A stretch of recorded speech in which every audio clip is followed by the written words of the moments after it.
Zero to hero की basic math के lecture number 5 में आपका स्वागत है। तो लेक्चर नंबर 4 तक हमारे वीडियोस सफलतापूर्वक चैनल पर अपलोड हो चुके हैं।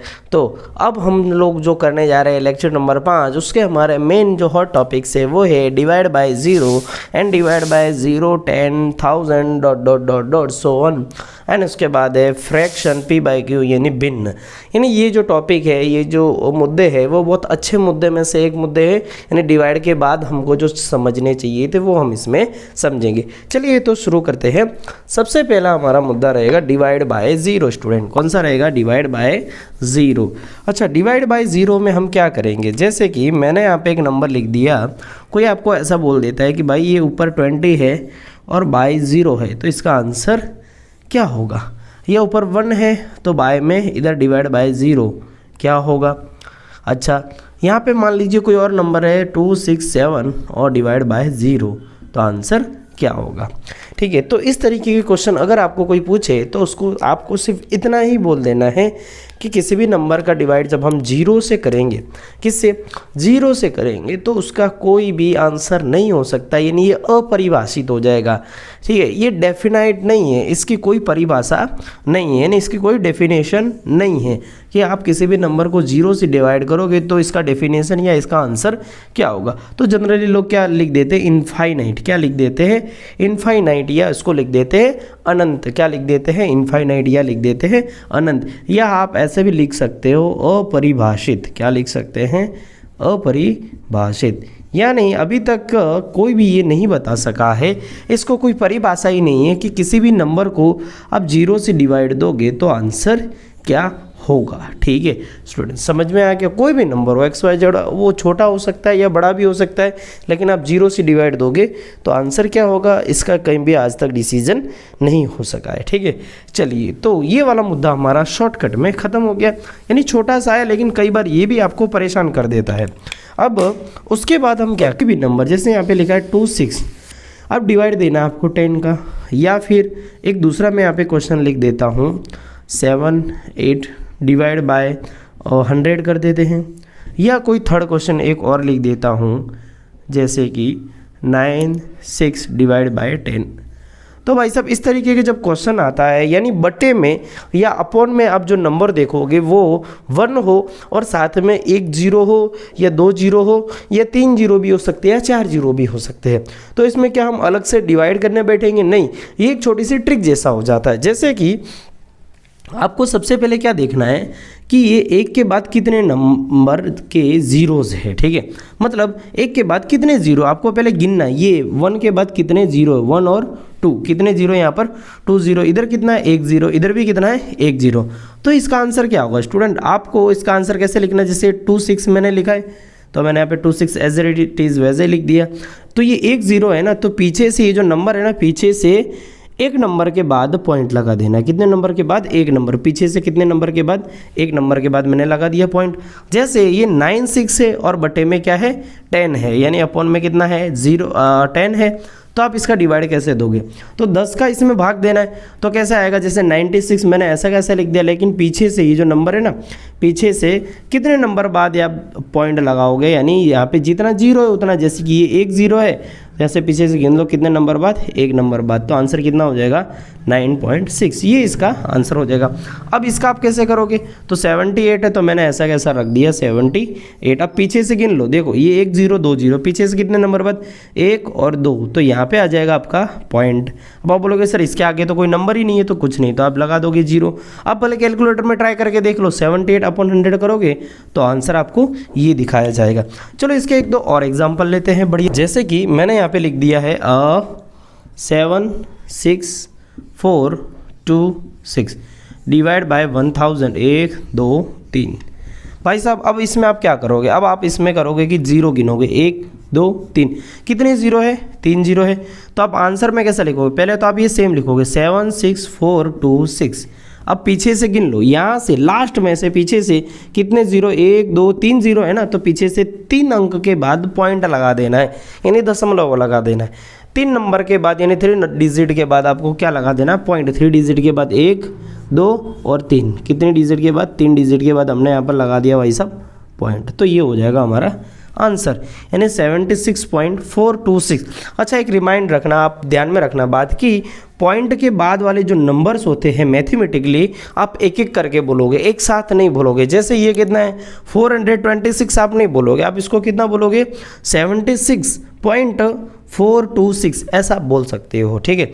यानी 426 या 426 आप नहीं बोल सकते, ठीक है। अगर आप ऐसा बोलोगे तो मैथमेटिकली ये रॉन्ग प्रूव हो जाएगा, ठीक है। चलो एक और क्वेश्चन लेते हैं। जैसे कि मैंने यहाँ पे लिख दिया 79264। अब इसको डिवाइड दे रहे हैं 1 2 3 4, 10,000 से मैं इसको भाग दे रहा हूँ, ठीक है। अब इसका आंसर यहाँ पर क्या हो जाएगा, तो इसका आंसर आपको क्या करना है, कितने जीरो पहले गिन लेना है, 1 2 3 4। तो 4 नंबर के बाद पॉइंट लगा देंगे पीछे से, 1 2 3 और ये हो गया 4, तो पॉइंट कहाँ आ जाएगा यहाँ पर, ये इसका आंसर हो जाएगा, ठीक है। हालांकि मैं इसको ऐसा लिखूँगा 7.9264, ठीक है। ये हमारा हो जाएगा फाइनल आंसर, ठीक है। चलो 2 और क्वेश्चन कर लेते हैं, इसके लास्ट 2 और कर लेते हैं हम। जैसे कि एक क्वेश्चन मैंने लिखा है 26 डिवाइड बाय 10, ठीक है। एक और कर लेते हैं, चलिए 26 2, ओके। अच्छा, फिर एक और कर लेते हैं 768 डिवाइड बाय 1000, ठीक है। अब इसका आंसर क्या होगा, अब देखेंगे भाई ये 262 है तो 262 पहले से लिख दिया। अब ये क्या है 10 है ना, तो इसमें कितने जीरो, 1 0 है, कितना जीरो 1 0 है, तो पीछे से उतने नंबर के बाद आप पॉइंट लगा दोगे, यानी पीछे से कैसे गिनोगे, यहाँ पे, ये यहाँ पे आ जाएगा इसका आंसर के अंदर पॉइंट, ठीक है। यानी आंसर क्या हो जाएगा 26.2। अब इसमें क्या हो जाएगा, तो पीछे से गिन लो 1 2, तो आंसर क्या हो जाएगा 7.68। ये हमारा हो जाएगा यहाँ पर फाइनल आंसर। अच्छा, ये तो मान लीजिए यहाँ पे कोई भी ये जो नंबर दिया है, सॉरी नंबर दिया है, इसके अंदर कहीं पॉइंट नहीं दिया, यानी अगर पॉइंट नहीं दिया तो मैंने लास्ट में माना था कि भाई यहाँ पॉइंट हो सकता है, फिर उसको मैंने उतने कदम आगे बढ़ा दिए। अगर ऐसा हो जाए, अब नए टॉपिक में अगर पहले से पॉइंट दिया हो, जैसे कि मेरा यहाँ पे क्वेश्चन दिया है 2678, ठीक है, ये पॉइंट यहाँ पर दिया है। अब यहाँ पर डिवाइड देना मुझे 100 से, कितने से देना 100 से, तो इसमें क्या करोगे, तो क्या ऐसा करोगे कि पीछे से गिनोगे, नहीं। अब इस कंडीशन में आप पीछे से नहीं गिनोगे, इस कंडीशन में ये पॉइंट जहाँ से है ना वहीं से गिनती शुरू करोगे। पहले तो कितना है यहाँ पे 0 गिन लो 1, और ये कितना है 2, टोटल कितने 0 है 2 0 है।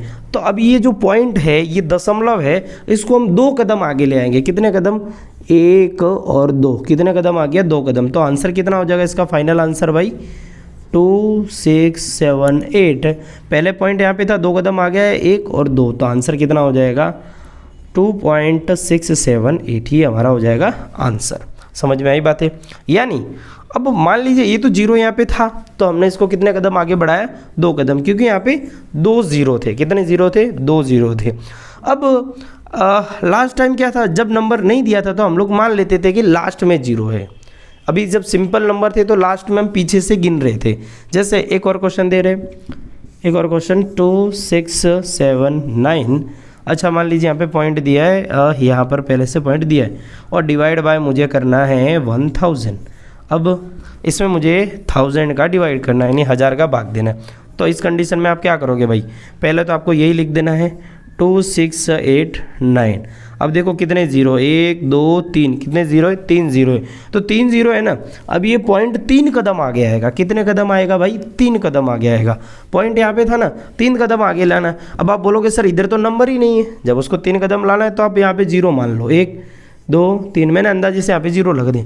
अब इसको 3 कदम आगे ले आओ, 1 2 और 3, तो पॉइंट कहाँ आ जाएगा भाई साहब यहाँ पर, ये यहाँ पर कितने कदम आ गया यहाँ पर।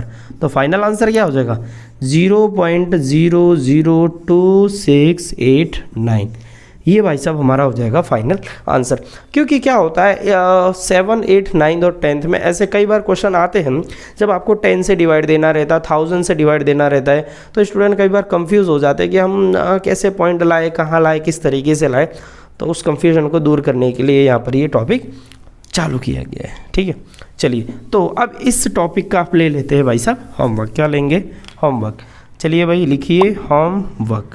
होमवर्क में सबसे पहला क्वेश्चन है 26 divide by 10, second 486.17 divide by 100, third 2689 divide by 1000, 4 26,876 point यहाँ पे पहले से दिया है।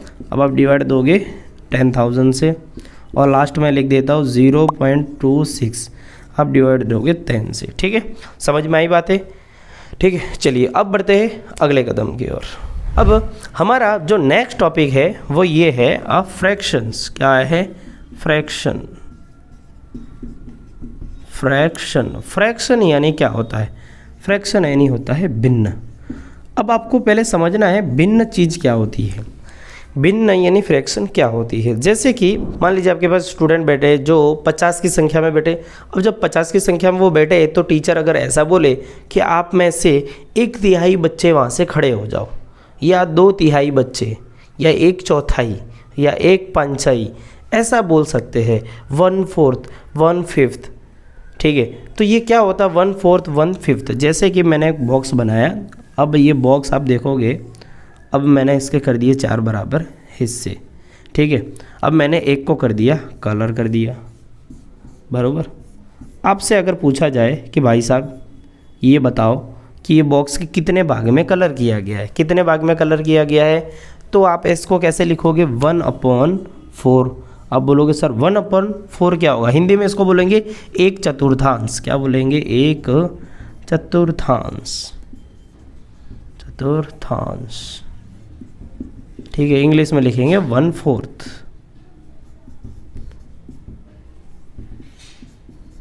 अच्छा, अब मैंने ऐसे क्यों लिखा, किस तरीके से लिखा? क्योंकि देखो ऊपर जो नंबर है वो कौन सा है, वो ये इंडिकेट करता है कि हमारा एक बॉक्स है उसको कलर किया गया है। अच्छा, ये क्या दर्शाता है? ये दर्शाता है कि भाई यहाँ पर कुल बॉक्स कितने, टोटल बॉक्स कितने, 1 2 3 और 4। मतलब 4 बॉक्स में से एक को क्या किया गया है? कलर किया गया है। कितने बॉक्स को? एक बॉक्स को। अच्छा, अगर यही ऐसे दिया गया होता कि चलो भाई 3 बॉक्स को मैंने कलर कर दिया, तो आप कैसे लिखोगे? तो इसकी जगह क्या करोगे? 3/4 कर दोगे। ठीक है, यानी इसको आप 3/4 भी बोल सकते हैं, यानी 3/4 भी इसको बोला जा सकता है। ठीक है, अच्छा ये हो गया फ्रैक्शन के बारे में थोड़ी सी बेसिक सी जानकारी है। अच्छा, अब मान लीजिए ये मिश्रित यानी मिक्स्ड एक फ्रैक्शन होता है, जैसे ऐसा लिखा होता है 2 सही 1/4। अब भाई साहब ये क्या है? ये थोड़ा सा सिर दर्द बना होता है कभी कभार, लेकिन इसको सिंपल में भी आप कन्वर्ट कर सकते हैं। आप इसको सरलीकरण करेंगे, सिंप्लीफिकेशन। क्या करेंगे?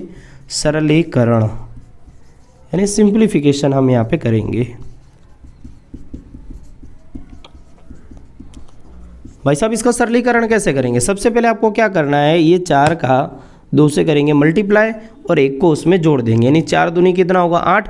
8 और 1 कितना हो गया? 9। और बट्टे में ये 4 का 4 ऐसा का ऐसा ही रखेंगे। यानी मैंने क्या किया, ये 4 का मल्टीप्लाई किया 2 से। ठीक है, 4 2 जा 8 और ये ऊपर वाले नंबर को उसमें ऐड कर देते हैं। ठीक है, 8 और 1 कितना हो जाएगा?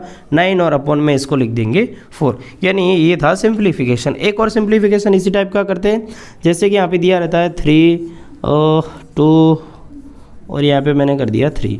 अब इसका कैसे करेंगे सिंप्लीफिकेशन? तो ये 3 का मल्टीप्लाई 3 से करेंगे, 3 का मल्टीप्लाई 3 से करेंगे और जो आंसर आएगा उसमें 2 ऐड कर देंगे, यानी 3 3 जा 9, 3 3 जा 9 और 9 और 2 कितना हो गया? 11 अपॉन में ये क्या हो जाएगा? 3। क्या हो जाएगा? 3। इस तरीके से हम इसको सिंप्लीफाई भी कर सकते हैं। 1-2 इसके और क्वेश्चन कर लेते हैं फिर। तो यहाँ पे लिखा है 5 सही 1/4। अब इसको सिंप्लीफाई करो। एक और लिख देता हो 2 सही 3/7। इसको सिंप्लीफाई करते हैं। ठीक है, तो सबसे पहले क्या करोगे? 4 का मल्टीप्लाई 5 से करेंगे। ठीक है, 5 चौके 20। 20 में ये ऊपर वाला नंबर ऐड कर देंगे, यानी ये आ गया 21 और बट्टे में ये नंबर ऐसा का ऐसे ही लगा लेंगे। फिर से इसका भी करेंगे। तो सबसे पहले आप क्या करोगे? 7 का मल्टीप्लाई करोगे 2 से, यानी 7 दूनी 14। 14 और 3 कितना हो गया भाई? 14 3 कितना हो जाएगा? 17। बट्टे में आ जाएगा 7। तो इस तरीके से भी आप इसको लिख सकते हैं। इसको बोलते हैं हम फ्रैक्शन। अच्छा स्टूडेंट, नेक्स्ट लेक्चर में आप सीखोगे ये जो फ्रैक्शंस होते हैं इनके एडिशन क्या होते हैं, इनके मल्टीप्लाई क्या होते हैं, इनके सब्सट्रैक्शन कैसे होते हैं, किस तरीके से होते हैं, यानी जैसे आपको क्वेश्चन दिया रहता है 2/3 प्लस 3/4, इस तरीके के क्वेश्चन को सॉल्व करना। 2/4 प्लस 4/6 प्लस 3/2, इस ढंग के क्वेश्चन, यानी ये जो क्वेश्चन सबसे बड़े सिरदर्द बने बैठे होते हैं उसी के सॉल्यूशन हम लोग नेक्स्ट लेक्चर में सीखेंगे। तो तब तक के लिए जय हिंद, जय भारत। मिलते हैं अगले इसी तरीके के एक बेसिक मैथ के लेक्चर में। तो चैनल को सब्सक्राइब करना नहीं भूलना है, और आपको वीडियो जैसा भी लगे, जिस तरीके का भी लगे है, ठीक है, कमेंट भर दीजिएगा। कमेंट बॉक्स में आग लग जानी चाहिए। आपको लिखना है कि आपको नेक्स्ट लेक्चर यानी नेक्स्ट वीडियो जो चाहिए मैथमेटिक्स का या कोई अदर सब्जेक्ट का भी, किस टॉपिक पे चाहिए, तो आपको लिख देना है, ठीक है। तब तक मिलते हैं। जय हिंद, जय भारत।